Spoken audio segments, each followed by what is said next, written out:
বহু বছর পর যেন এবার কুমারের পর আবারও মিশকা সূর্যের জীবনটাকে ধ্বংস করে দেওয়ার জন্য ফিরেছে। তাহলে এবার অপরদিকে দীপার কি হবে? সে কি আবারও সূর্যকে হারাতে চলেছে মিশকার কারণে? হ্যাঁ বন্ধুরা, অনুরাগের ছোঁয়া ধারাবাহিক নাটকের আগামী পর্বগুলোতে আমরা ঠিক এমনটাই দেখতে পারবো। আর আপনারা যদি আমাদের চ্যানেলে নতুন হয়ে থাকেন তাহলে চ্যানেলটিকে অবশ্যই একটি সাবস্ক্রাইব করে দিবেন। আমরা এই বিষয়ে শুরুতে দেখতে পারবো যে মিশকা যখন হাসপাতালের মধ্যে জ্ঞান ফিরে পায় ঠিক তখনই যেন সে মনে মনে বলতে থাকে যে আমি চার দেওয়ালের মধ্যে বন্দি থাকা অবস্থাতেও শুধু সারাক্ষণ সূর্যের কথাই ভেবেছি।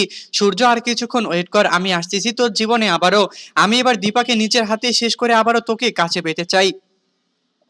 ঠিক তখনই যেন কৃষি ডাক্তার এসে তাকে বলতে থাকে যে আপনার পায়ের অবস্থা খুবই খারাপ হয়ে গিয়েছিল, যার কারণে আমরা আপনার পায়ের মধ্যে একটি রড লাগিয়ে দিয়েছি। এখন আপনি সম্পূর্ণ সুস্থ, আপনি হাঁটতেও পারবেন।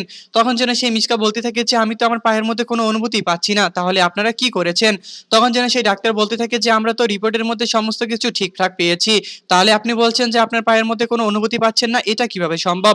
তখন সেই মিশকা বলতে থাকে যে দেখুন আমিও একজন ডাক্তার, তাহলে আমি আপনাদেরকে কেন মিথ্যা কথা বলবো? তারপর যেন ওখানে এগুলো কথা বলে ডাক্তারগুলো চলে যায়। তারপর যেন সেই সূর্যকে খোঁজার জন্য আবার মিশকা সারাটা জীবনের মতো হাসপাতাল থেকে পালিয়ে যায়। হ্যাঁ বন্ধুরা, অনুরাগী ছোঁয়া ধারাবাহিক নাটকের আগামী পর্বগুলোতে আমরা ঠিক এমনটাই দেখতে পারবো। আর আপনারা যদি আমাদের চ্যানেলে নতুন হয়ে থাকেন তাহলে চ্যানেলটিকে অবশ্যই একটি সাবস্ক্রাইব করে দিবেন।